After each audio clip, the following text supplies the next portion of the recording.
We're on page Reish. He's in France, Paris.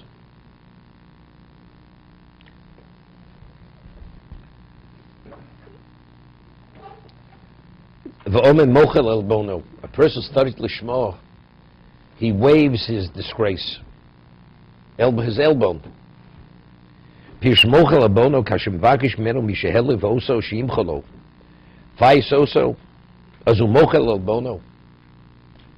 It's interesting. He lets it go. Person studies Lishma, as much as you embarrass him, disgrace him, he lets it go. Mochel elbono. Elbono shel Torah. It's like extreme level of disgrace, right? Elbow. Olov, person. No, the person who's this dimension of Talmud Chacham, he studies Lishma, regardless how badly you disgrace him, he'll always forgive the person. He lets go. I was just reading, I read it a long time, reread it recently. You know, the Count Pitutsky, Ben Avram the Ger. So the Franciscan monks, they captured him, they tortured him. You know, initially when they tortured him that he should revert back to Catholicism, and he wouldn't on any circuit. And then they're already about to burn him. He was burnt to death. So the monks, when they saw it, they really realized how holy he was, that he really was a holy man. So they said to him, he says, when you can go up there, please, we don't want you should be our prosecutors, because we realize when we're going to arrive, we're going to have a problem with you. That's what they said to him. Yeah, they're actually burning him to death. They're putting him to death through burning, but they're worried about themselves, and they're saying, by the way, don't put in the bad word for us. Yeah. And prior to this, they tortured him unbelievably. Under no circumstances would he change as much as an iota. He was committed. So he said to them, he says, you know what you remind me of? There was a king when he was a little boy. He was beaten up by other boys, ordinary kids. So he said to these other kids, he says, when I become a king, you're gonna regret what you did to me now when I was a child. Okay? So he becomes a king. And these people today are adults. They're plenty worried. Now the king is going to come after them, and also the king is passing through their area, the location, and he notices he sees them cowering in a corner. They're literally shaking from fear. So he calls them over. He says, I want to explain to you something. He says, as a child, I was upset you beat me up today. He says, don't you think I have more important things to worry about? We were children. Does it really mean anything? It's all nonsense. It's foolishness. This is what I'm going to be busy with. You think I'm even think about you people? You think I'm going to waste my time with you people? It's not worth my brain power even to even pay attention to what happened, what you did to me, and it's all meaningless. A person is of that dimension of person. A person studies Lishma, and he merits. He's a Ma'imiz Gaber. He has an endless flow of spirituality, and there's all the vistas of holiness open to him. A person embarrasses and disgraces him. Unless it touches upon Hashem, his personal situation means nothing. A person's worth $1 billion and somebody goes and steals a penny from him. What is it? It's meaningless. It's all meaningless.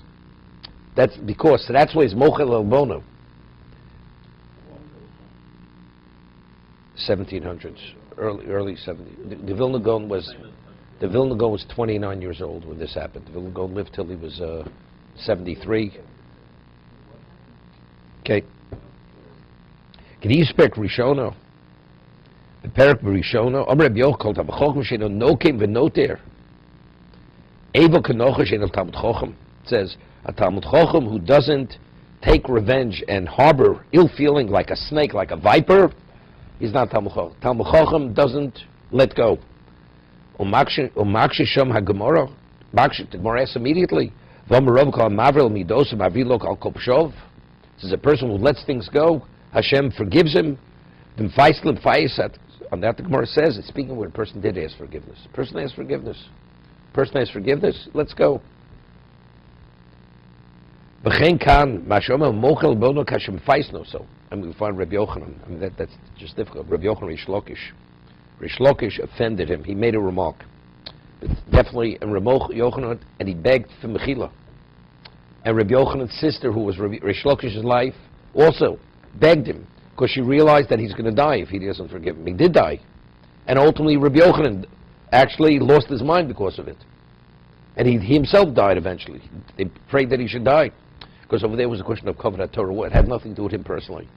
If it's me personally, and let it go. There, the comment, whatever it was in that context, it was unforgivable because it had to do with disgracing Torah. It had nothing to do with disgracing Rabbi Yochanan personally. Whatever it was exposed. Oh, there were other Talmidim there, whatever he said.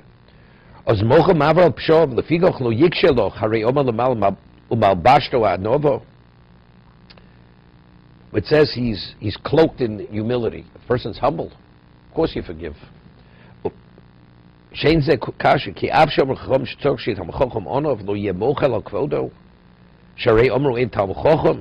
Therefore, even a person's humble. I'm humble. The person doesn't deserve to be forgiven because he didn't ask forgiveness. Right? He should ask forgiveness. He asks forgiveness. Person's humble, he forgives. Right? That's exactly what we speak about over here. So the Gemara answers, it's speaking within the context where he asked forgiveness. The Gemara says at the end of Yuma, this is ruled in Shulchan Aruch, and in Maharal we had it, in Hilchos Rosh Hashanah, that if a person goes and sins against an ordinary person, you only have to ask forgiveness 3 times. And you bring acquaintances of that person, he doesn't want to forgive you, you don't have to ask forgiveness any longer. Right? It's Mechaber, Rambam, based on the Gemara. But what about if it's a Rebbe? You have to come back 100 times. Why? Because an ordinary person, the person comes back to forgive you. To ask for forgiveness, you should forgive him. If the Rebbe is not forgiving, he has a reason not to forgive. The Rebbe, we're not talking about your 4th grade teacher. We're talking about a person who's a Torah sage. If he's not forgiving, he has a reason not to forgive. So he feels that it still has to be corrected. So it's not him, he's holding you back. It's because he still sees the problem, and until the person rectifies the problem, he's not willing to forgive. What? Well, evidently, if he didn't give him the open guide, that means the person has to come upon the understanding himself to be able to make that rectification, to make the correction. Evidently. Exactly. Exactly.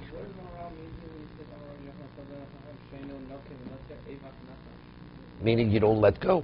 So meaning that you should have let go or should not have let go? No, so that's the question. How could you say, right, it says, how could you say that? It says that a person should Maharal be dosov. He says, yeah, if the Mephaisen also. If the person asks forgiveness. But if the person doesn't ask forgiveness, then you don't let go. The Talmud Chochem. What's like a snake? Like a viper. You know, if a person is pursued by a viper, you can't escape it unless you kill it.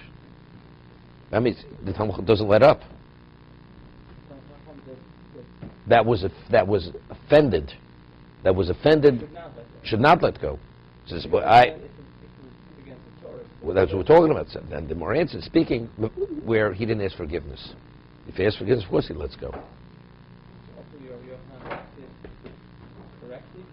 Of course. But evidently, it was something so bad. It was so bad that it didn't. The only way he could be atoned, he had to die. Rish Lakish had to die. That's the only way he could have kapara. Maybe it was a touch on Chil Hashem, whatever it was. Evidently, that's Rabbi Yochanan's judgment. The Gemara doesn't criticize Rabbi Yochanan for not forgiving him.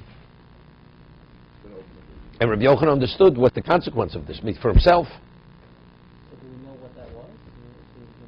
Definitely, it was the disgrace of Torah, what Rish Lakish had done. Either that's Chil Hashem, even B'shogeg. The person always kapara when he dies.